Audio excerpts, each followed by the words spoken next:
With each generation, the Volkswagen Golf GTI becomes more polished, but not every evolution of this Gran Turismo Enhancement or GTI model has proved to be a real step forward. This Mark 8 model, though, might be, combining new technology with advanced chassis dynamics, plus a little of the original GTI DNA still remains. Sounds promising.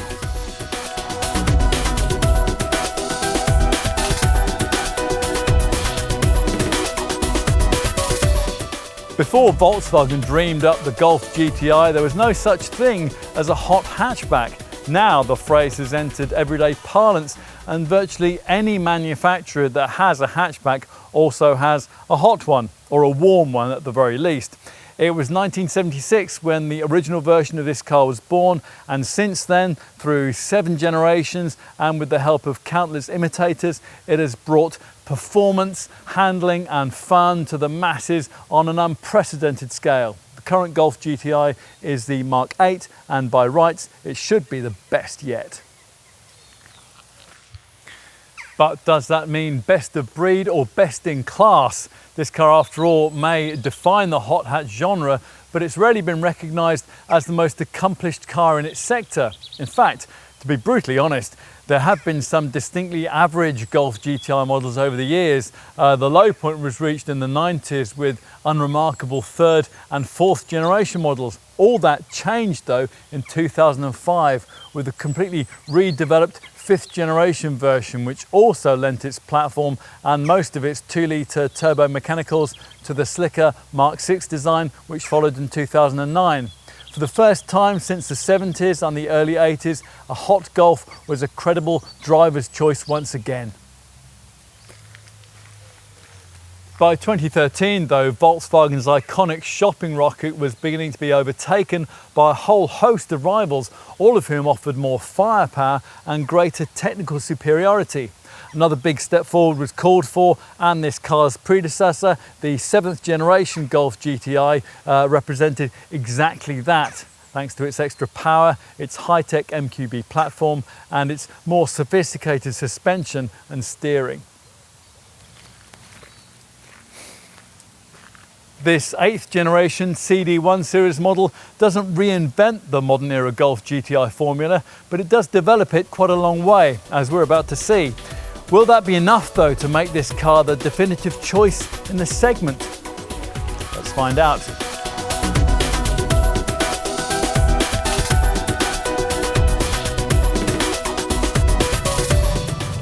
So, just how quick does a Golf GTI really need to be? Well, performance-wise, this car has to fit in a very tightly defined slot.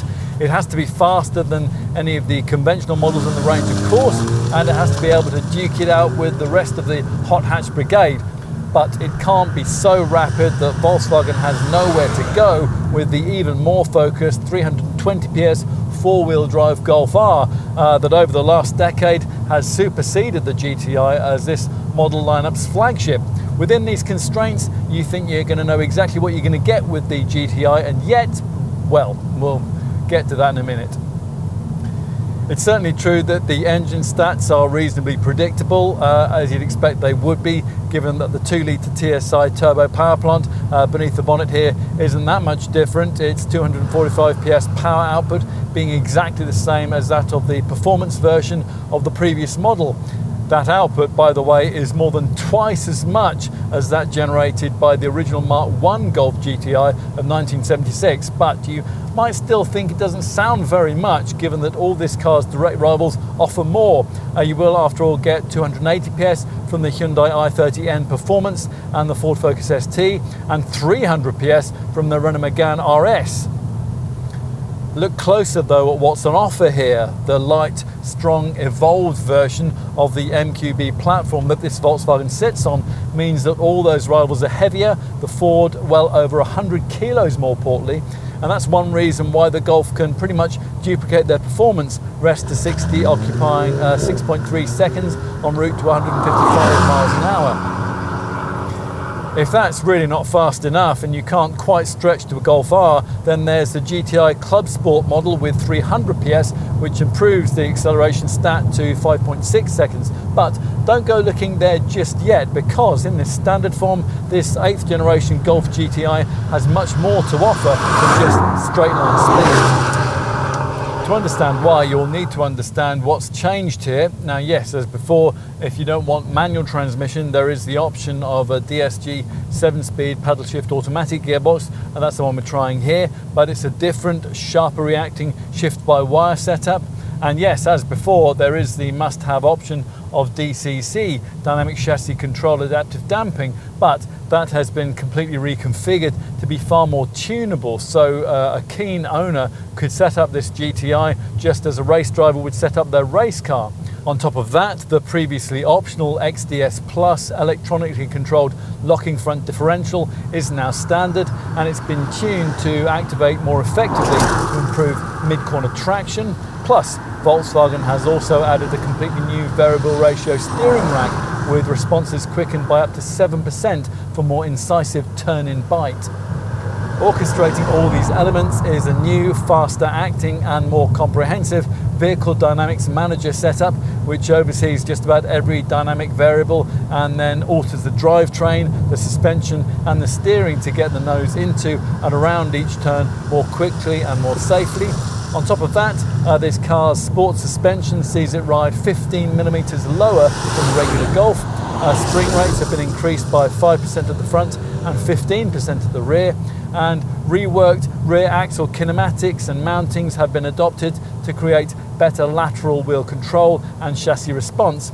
You might also want to know that the old model's rear steel subframe has been replaced by an aluminium alloy one that's been borrowed from that used by the previous generation GTI Club Sport S model.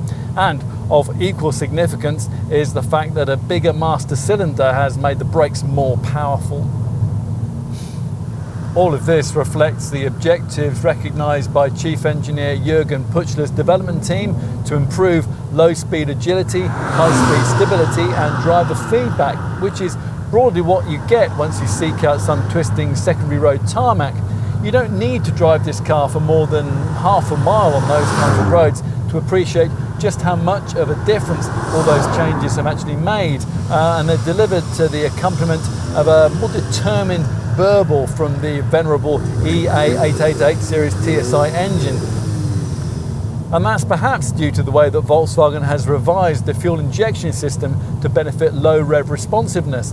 The steering, which really disappointed us on the previous generation model, that's now incisive and communicative. The brakes are brilliant. That Porsche developed DSG automatic is rifle crack quick through the ratios. Body roll is brilliantly judged, and dry weather grip at speeds through the turns seems almost endless.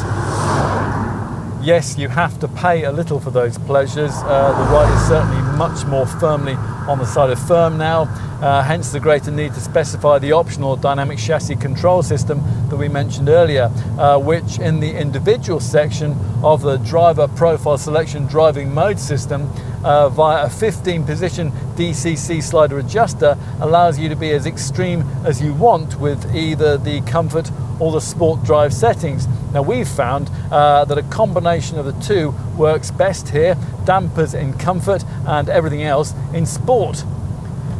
That is great for a combination of highway cruise and fast secondaries, at which point we should also point out that this Golf GTI is still better than its rivals at not being a hot hatch, when not being a hot hatch is exactly what's required. When the rain's pouring, when a long highway trip is beckoning, when urban driving is required, or when you simply can't be bothered with red mist modes. But when you are ready to drive this car in the way that it was designed to be driven, this can be an astonishingly rapid point-to-point hot hatch. Now, we haven't tried this GTI on a circuit, but we reckon it'd frighten some seriously high-powered machinery. Apparently, it proved to be a remarkable 4 seconds a lap quicker than its predecessor on Volkswagen's 2.06 mile Air Alessian handling track. And of course that makes it an impressive back road brawler. Focus yourself, select your favourite flavour of sport setting, and on a typical British B road and at typical British B road speeds, this Golf GTI is ruthlessly good. The suspension is artfully tuned so as to not to continually upset the car or its traction control systems. Throw a Megane Renault Sport or maybe a Hyundai i30N down a fast, twisting, bumpy country lane, and you're likely to emerge the other end a bit sweaty palmed and with your adrenal glands waving the white flag. Now this Golf might arrive a tenth of a second or two behind, but its driver will be serene, relaxed, and with enough mental capacity in hand to enjoy a play on Radio 4. And therein lies the joy of this car.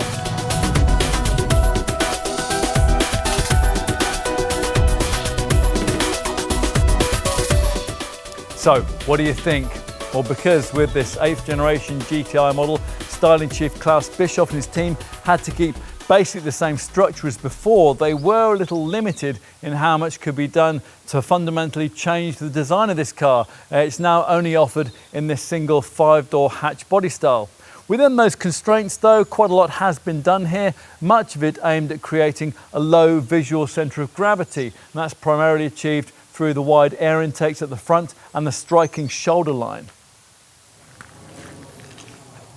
You'll note the main differences here at the front, where traditional model line touches, things like the classic GTI badging and the red strip across the radiator grille, are blended into the lower and more menacing nose, which is a feature of this 8th generation Golf design. Full LED headlights fitted with the brand's intelligent IQ light matrix beams, they're standard, and an LED strip in each headlamp mirrors the red grille line when the daytime running lights are activated or when the driver approaches with the key. You might find the wide lower grille and the fairy light LED front fog lamps to be a bit fussy, but there are some undeniably nice touches, like the way that the radiator grille illuminates a continuation of the headlamp LED daytime running light strip. Much less is different from the side, where you might pick up the fact that this variant rides 15mm lower than a regular Golf. The profile is characterised by 3 elements: this GTI branded front wing signet badge, wide black lower side skirt sills featuring a splitter design similar to that found on race cars, and these unique 18-inch Richmond alloy wheels with red brake calipers, which can on request be upgraded to larger 19-inch rims. Those are the biggest ever fitted to a Golf GTI. As on the ordinary model, the side section's dominant base element is this C-pillar, which, as usual with the Golf, visually propels the vehicle's body forwards. Full LED tail lights feature at the rear, and the GTI lettering is now positioned centrally under the Volkswagen emblem. This hot hatch variant appears to be even flatter than less powerful Golf models, thanks to this roof spoiler, which extends significantly towards the rear and is painted in vehicle colour at the top with glossy black at the bottom. Lower down, this sporty diffuser distinguishes this car from lesser Golfs, and in keeping with GTI tradition, this 8th generation model's exhaust system has one tailpipe on the left and one on the right. Of course, what's much more important is what you can't see, and that's the strong, stiff and light MQB chassis, which has been carried over from the previous generation model, with a few updates to the structure that sits on it, the adoption of aluminium for the rear subframe, for example. So a mixture of both old and new for the outside. Will the same be true for the cabin? Designed, says Volkswagen, like a perfectly fitting pair of jeans. Let's see. Well, there's certainly plenty here that will be familiar to Golf GTI regulars, like the GTI Sport seats in tartan with their black side bolsters and the 3 silver double spokes on the dished sport steering wheel. If this were a manual model, we'd have a dimpled golf ball style gear knob too. Despite this though, the overriding impression for loyal owners will probably be of just how different everything is here. Not really because of freshly added detailed touches like the pulsating starter bar, the extra steering wheel touch controls, or on this DSG Auto variant, this much shorter and stubbier drive selector. No, what's primarily different here lies with the adoption of what Volkswagen calls a completely digital cabin. As on an ordinary Golf, this comes courtesy of the brand's so-called InnoVision cockpit, which fuses a 10.25-inch digital instrument binnacle screen with a 10-inch centre dash screen. Now this may be an all-digital dashboard, but it is conservatively presented with separate capacitive buttons grouped in two shiny piano black clusters, one at either side of the steering wheel.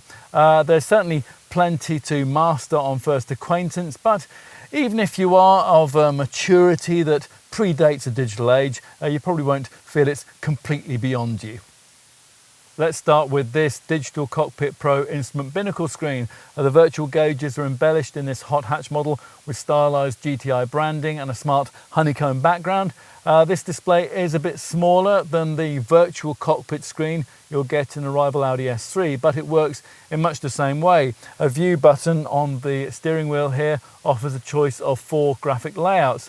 Now mainly you'll use this one with 2 virtual dials, each centrally incorporating info, with the pair of gauges separated by a central data panel, all of it completely customizable. Further clicks on the view button scroll you through 3 more themes. There is a full navigation map, there is a safety graphic and a digital speedo with, in each case, customizable data boxes provided on the left and the right. You can choose for the left-hand gauge or box to display consumption info or a gear indicator, a fuel gauge, assistance system info or operating temperatures. The right-hand dial or box can show driving time or average speed, navigation info, your audio preferences, your phone settings, speed, acceleration, a compass or destination info. When the virtual dials are in place, the central part of the screen can show things like the date, trip computer data and road sign information. Anything this instrument binnacle display can't tell you, and much that it can, will be covered off by that 10-inch centre dash touchscreen we mentioned earlier.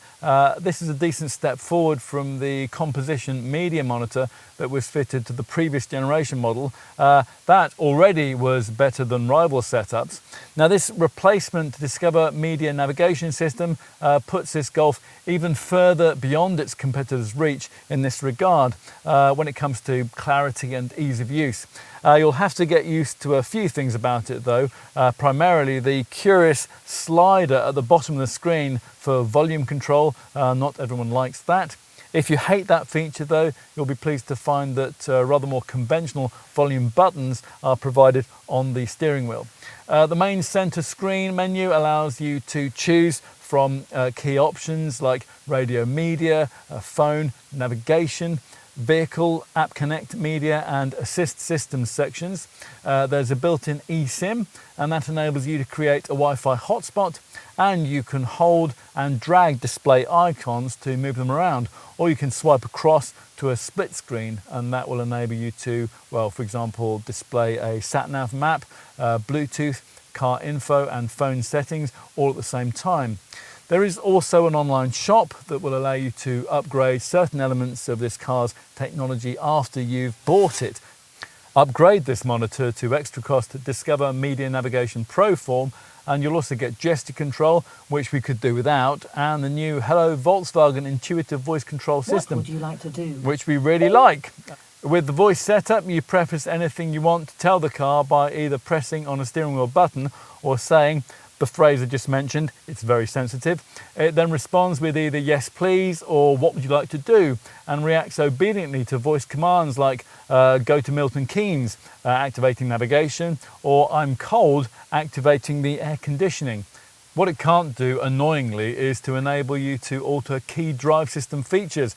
Apparently the next generation hardware was signed off before the software engineers had properly perfected a way for the driver to be able to alter things like damping modes and safety system settings by voice. Now that is irritating because it means that you have to take your eyes off the road and delve around in system submenus to do that. Enough with screens and digitalization. What else do you need to know here? Apart from the fact that, as usual on a Golf, build quality is impeccable. Maybe that the ergonomics are predictably faultless too, and that the seats, which come with integrated headrests and lumbar adjustment, are brilliantly supportive. That smaller auto gear lever, that frees up space on the center console for extra stowage too. On the subject of stowage, there's a big air-conditioned glove box. There are large door bins which can each hold a 500ml bottle of water. Plus you get a lidded bin between the seats here.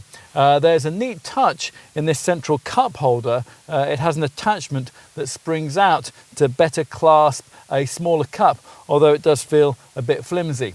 Plus there's a 12-volt socket nearby, there's a ticket clip in the sun visor, and there's a storage net in the front passenger footwell.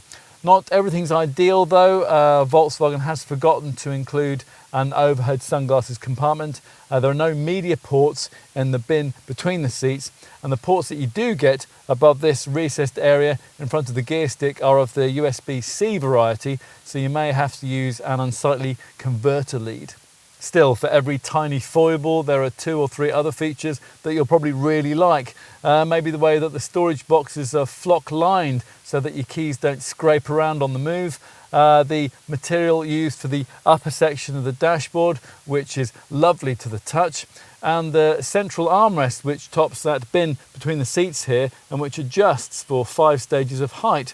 The combination of these tiny front quarter lights here and slim A-pillars mean good front vision too. Over the shoulder vision, well, that's not quite as good. The large C-pillars rather get in the way, so it's just as well that rear parking sensors are standard fit. A rear view camera though isn't. So let's take a seat in the rear of this now 5-door only model. These large square rear door openings make it easy to get in and out without having to lower your head. Thanks to the extra 16mm of length between the wheels with this Mark 8 design, there's a fraction more legroom than there was before, so a pair of 6-foot adults could now be accommodated reasonably here, providing front seat occupants don't slide their seats fully back. There's certainly a little more space here than there would be in premium badged family-sized hot hatches outside of the VW group, which a Golf GTI buyer might be considering, like the BMW M135i or the Mercedes-AMG A35. A Focus ST is more spacious though, and in a Skoda Octavia VRS, you get loads more room. As we said with the previous generation model, we're disappointed that the height of the central transmission tunnel makes it so difficult for middle seat passengers to be comfortably accommodated. 2 people will be quite happy though, and they get the benefit of this fold down armrest here, which also has a pair of integrated cup holders and twin beamed overhead reading lights as well. Seat back pockets, they're provided, plus on each seat back you also get these neat couple of upper pouches too.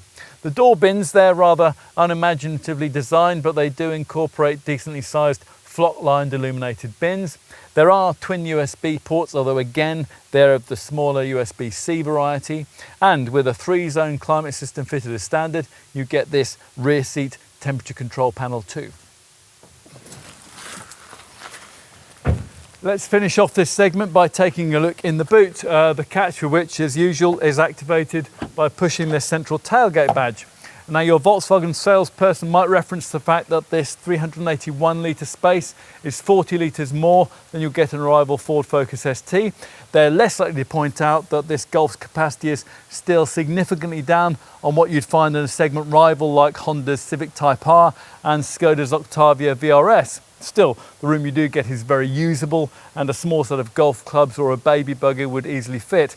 This is a very flexible area too, thanks to this adjustable height boot floor, which sits above the spare wheel compartment. That doesn't actually house a spare wheel though, unless you pay extra for it. The wide hatch aperture and the low loading sill height also help if you're trying to get heavy or bulky items inside. There is a 12-volt socket and 2 bag hooks, plus you get a cool white boot light. These small left and right storage compartments in the corners, and a ski hatch so longer items can be pushed through into the cabin. There are 4 tie-down points, but rather meanly, only the further 2 of those are chromed. It's a little disappointing, given this Volkswagen's premium aspirations, that you don't get the 40-20-40 rear seatback split that you'd find in a rival premium brand model. Pushing forward, the conventional 60-40 split rear bench does give you a 1237 litre load area, which will be virtually flat if you have the boot floor in its upper position.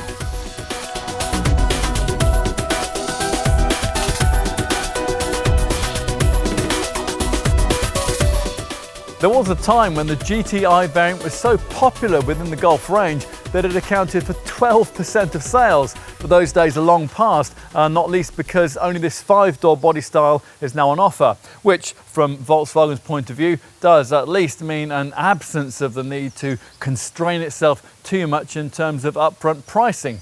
Nor has it. From launch, the manual version of this model commanded a sticker figure of around £33,500, with £1,500 more necessary to get the DSG Auto version.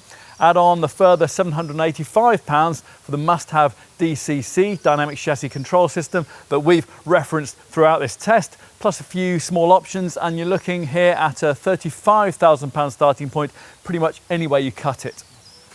The more focused GTI Club Sport version of this model from launch required a budget of well over £37,000. You'd think a model badge Club Sport would be offered with manual transmission, but no, that one is auto only. The other GT badged Golf available is the GTD. That uses a 2-litre TDI diesel unit developing 200 PS, and that's paired to the DSG Auto gearbox. At the time of this test, the GTD was priced at an almost identical level to this standard GTI, so again, think around £33,000.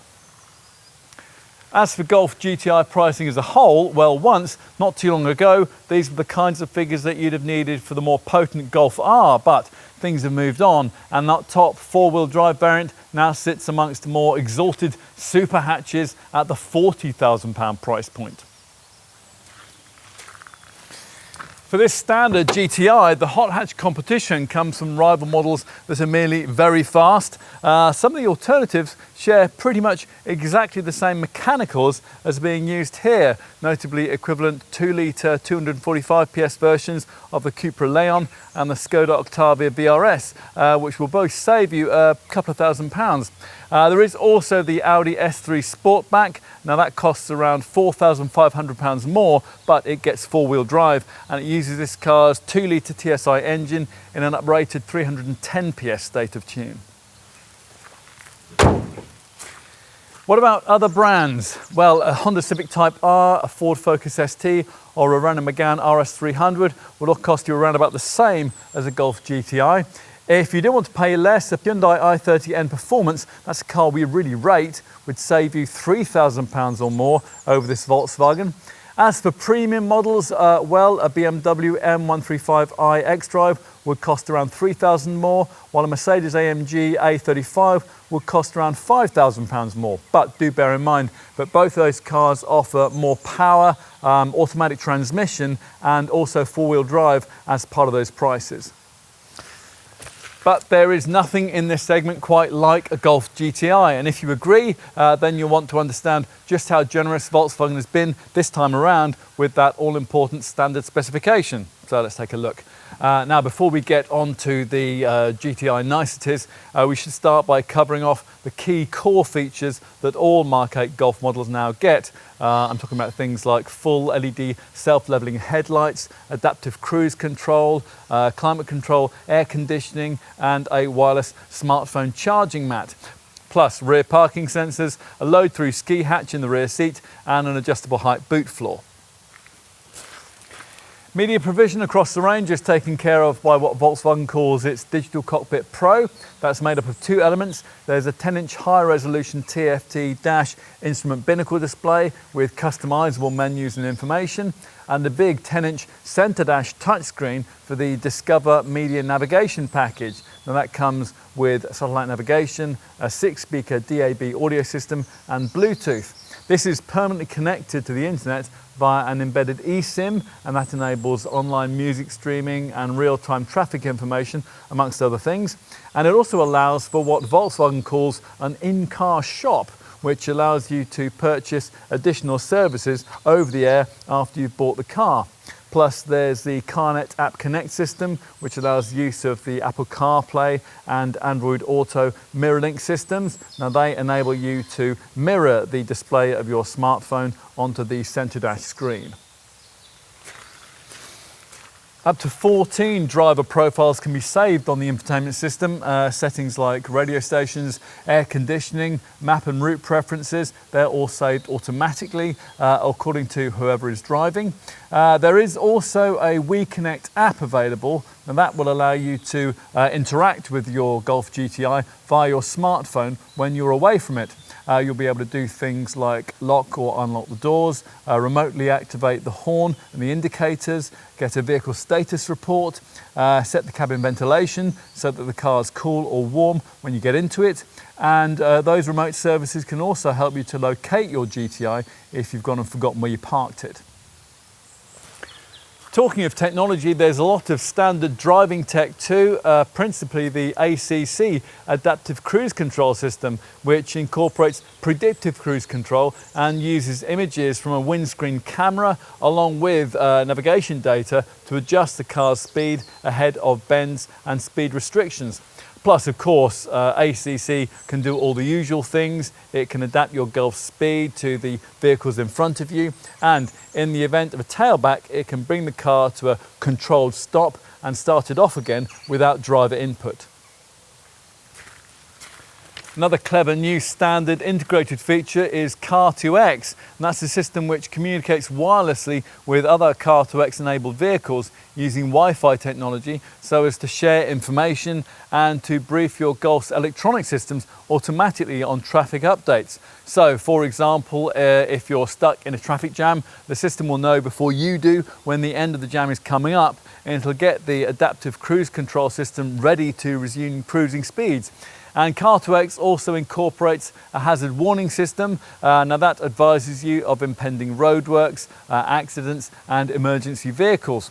It can even detect when other cars with the system are performing panic braking in front of you, and in an emergency like that, it'll turn on your own brake lights even before you've reacted, and that'll help to avoid a rear-ending collision.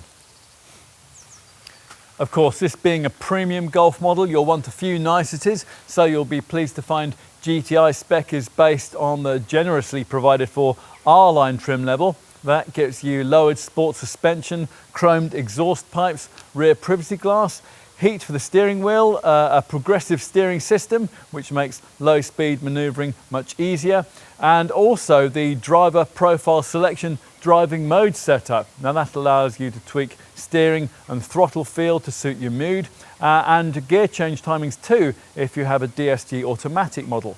There's also 3-zone climate control with rear passenger controls, a 30-colour cabin ambient lighting system and an LED light strip across the radiator grille which creates a continuous illumination with the headlights.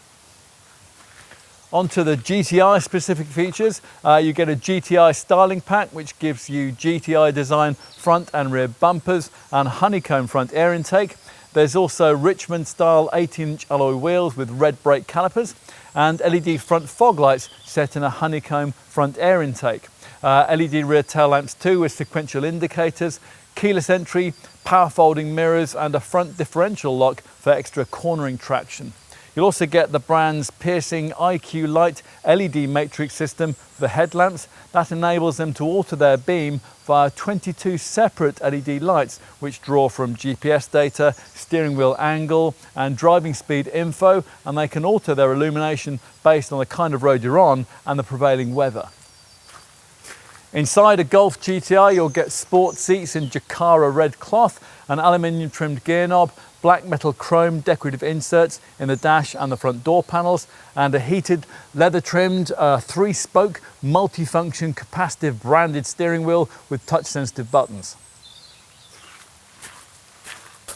The GTI Club Sport model, as you'd expect, gets its own bespoke specification in addition to the standard GTI features. Now that gives you a performance braking system, flared side skirts, a front splitter for increased downforce and a gloss black 2-part performance rear spoiler to reduce high-speed lift.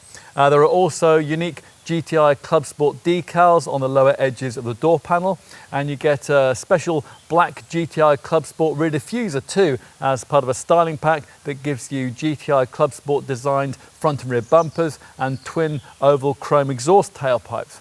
Inside there are GTI Club Sport decorative inserts on the dash and front door panels and red contrast stitching with art velour microfleece trimming for the GTI Club Sport sports seats.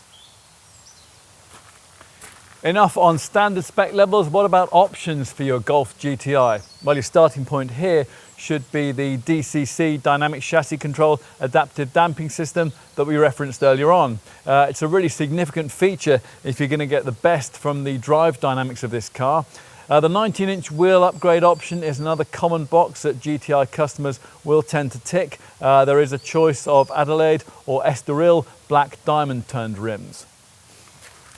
Here we also have fitted the head-up display, the digital key feature, which will enable you to unlock the car with your smartphone, and a winter pack, which gives you heated front seats and heated windscreen washer jets too. Plus, heated rear seats can also be included. If this was our car and our budget was flexible, we'd also want to look at adding Vienna full leather upholstery and also Volkswagen's new audio system upgrade, a 480 watt 9-speaker Harman Kardon premium sound setup. Other features you may want to add include a park assist system that will automatically steer you into a space and a panoramic glass roof. Your Volkswagen dealer is also going to be keen for you to consider upgrading the 10-inch Centre Dash Discover Media navigation system to improved Pro status, which gets you integrated gesture control and perhaps most notably the Volkswagen brand's intuitive voice activation system. Now this can recognise common commands prefaced by the phrase "Hello Volkswagen." The Discover Media Navigation Pro option also includes what Volkswagen calls WeConnect Plus preparation. That makes it possible to integrate online traffic information into route guidance and to transfer online points of interest into the navigation system. WeConnect Plus media services also deliver online access to a range of useful information like traffic reports, petrol station locations and parking spots. Bear in mind that you'll almost certainly be paying your Volkswagen dealer more for your choice of paint colour. Solid pure white is the only standard shade, so you're probably going to want to fork out for one of the metallic or pearl effect shades. Or if you want to splash out in a big way, then there's the pricey premium signature finish Oryx White, and we've got that here. What about practical options? Well, as you'd expect, you can specify a tow bar, and of course you can add in roof bars so that roof boxes and holders for bikes, skis and snowboards can be installed on top. A bike carrier can be added into the tow bar, and mud flaps are of course available too. For the boot area, you might want to add in a reversible luggage compartment mat, or perhaps a luggage compartment tray or a load liner, or perhaps a luggage compartment net to keep small items from flying around. Annoyingly, you have to pay extra for a space-saver spare wheel though. Enough with options, let's take a look at driver assist systems and safety provision. You'd expect some sort of autonomous braking system on a car of this kind these days. Volkswagen's is called front assist, and as usual with these sorts of setups, it scans the road ahead as you drive. If a potential collision hazard is detected, you'll be warned. If you don't respond, or perhaps you aren't able to, then the brakes will automatically be applied to decrease the severity of any resulting accident. For this Mark 8 Golf GTI, this set's city emergency braking system has been enhanced with predictive pedestrian protection, which is more specifically able to identify people or cyclists who might be about to inadvertently step into your path. If that sort of situation happens, or if, for example, another driver suddenly brakes in front of you, then further help is provided by a swerve support emergency steering assist system, which is automatically activated as soon as you have to avoid an obstacle. After visual and acoustic warnings, this will introduce targeted braking intervention from the assistance system, which will help to stabilise the car if you have to perform an evasive manoeuvre. Also now standard on a Golf GTI is a bit of technology that Volkswagen is very proud of. It's travel assist setup, which enables so-called level 2 autonomous driving at high speeds.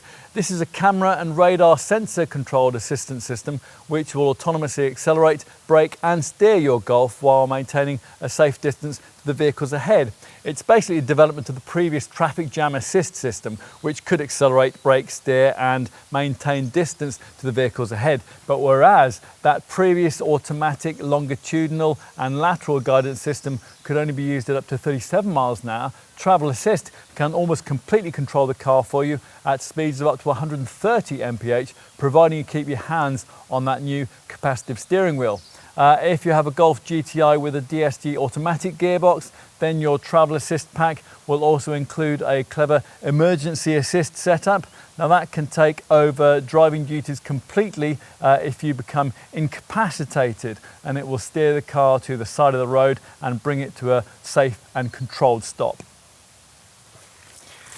Like every Golf, this one also gets a lane assist, lane keeping system that warns you when you stray out of your lane and applies gentle steering assistance to ease you back into it.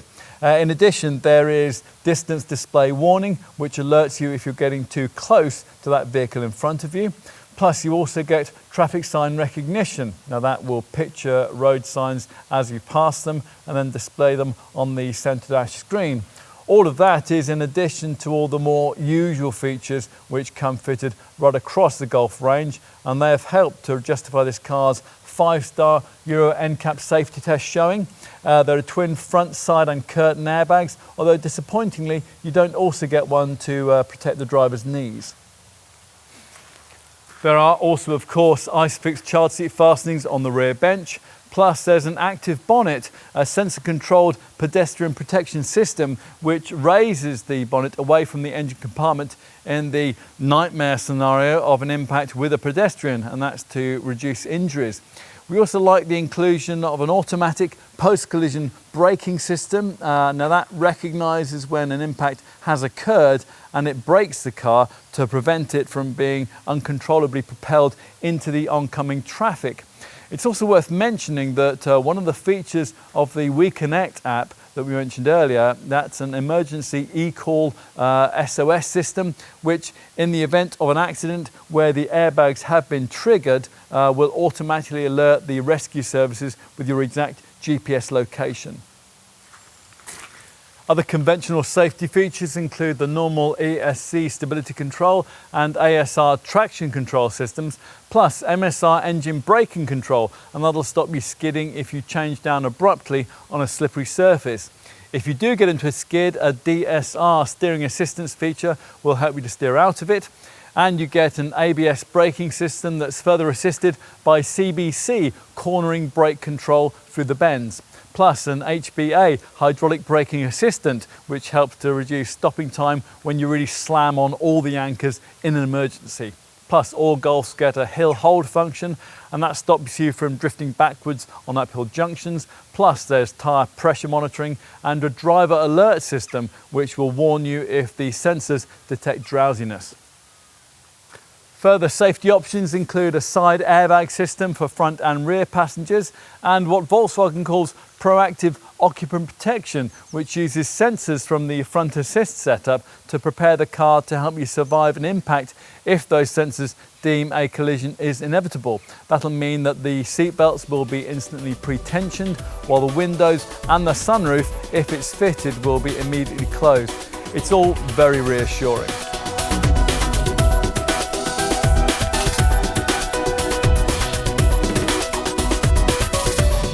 All future Golf GTI models will be electrified in some way.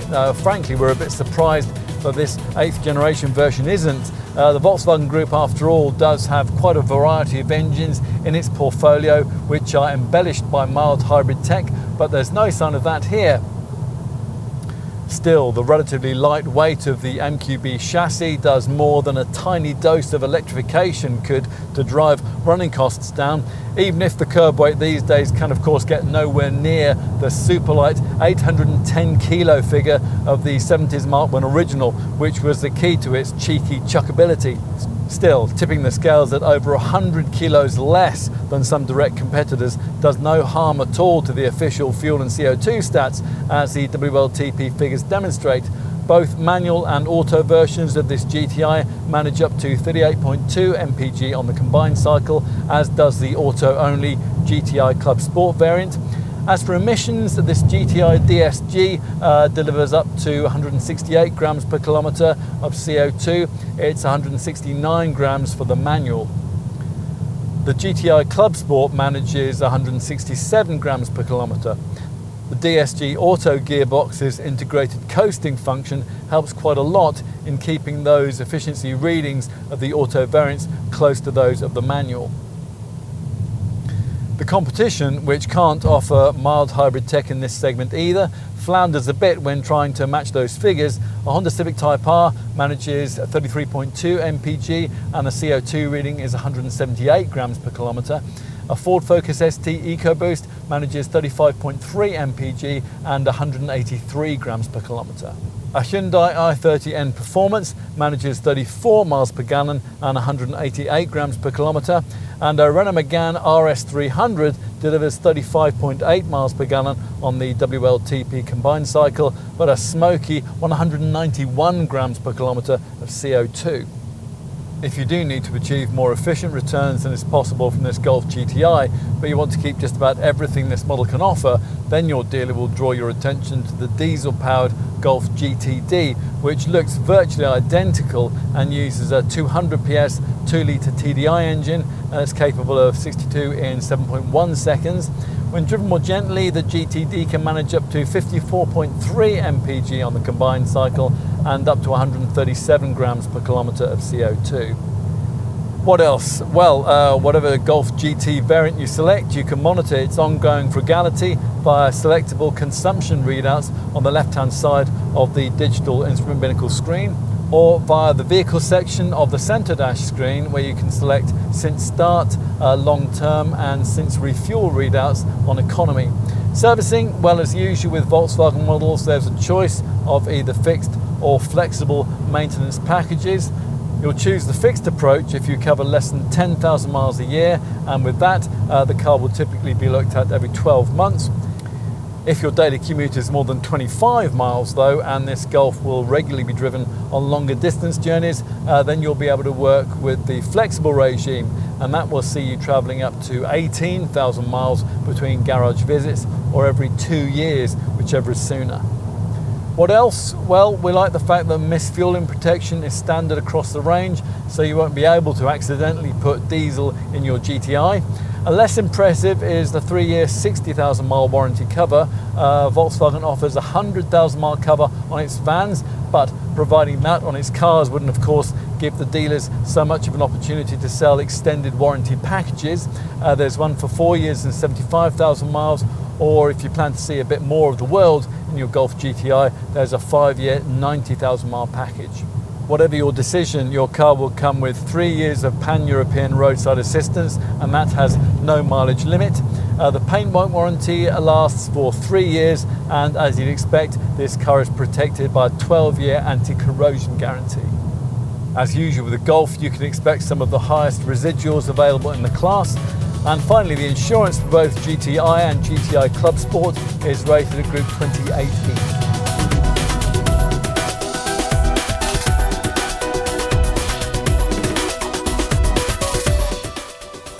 Will we ever see a Golf GTI quite like this one ever again?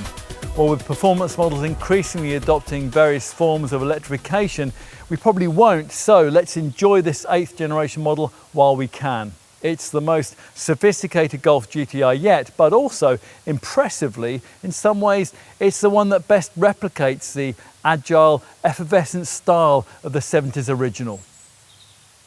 When that Mark I Golf GTI was first launched in 1976, Volkswagen wondered whether it would struggle to sell the early production run of 5,000 vehicles. Today, over 2.3 million sales later, the issue isn't whether this car will sell, but who will buy it. After all, in recent generations, this model is mainly sold to folk who, if they were honest, would probably admit to having outgrown the shopping rocket genre it originally created. In 8th generation form, this car needed to return a little to its roots and add an old-fashioned dose of fun into that mature mix. Has it done that? Well, you might not know it from the stat sheet figures. In all the dynamic measures that tend to matter to hot hatch drivers, 0 to 60 acceleration, top speed, lap times, lateral grip, braking performance and so on, this Golf never really bothers the class best in a serious manner. You might not be immediately arrested by the looks either, or by the initial experience on the drive around the block, but persevere. Nearly half a century of experience in creating a car of this kind has to count for something, and it does. Importantly, unlike some of its rivals, Wolfsburg hasn't made the mistake of developing this GTI for the track rather than the road, so bumpy British tarmac doesn't bother it. You're always confident in pushing the performance envelope in a way that very few rivals can match. Yet, that is possible without the sweaty palms which usually characterise red mist motoring. The Mark V, the Mark VI and the Mark VII Golf GTI models were also accomplished in this way, but with its sharper steering, its stiffer setup, its better traction and more tunable responses, this Mark VIII version can not only be a confident performance car, but a credibly exciting one too. So yes, it should sell to folk who want a proper hot hatch experience as well as a very mature one. The very first generation version set out to define a fundamental standard for performance that was more precise than any other compact car. So it is here. Long after the novelty of some rivals has worn off, this GTI will always feel a class act. Crucially though, it'll now also be a very entertaining one.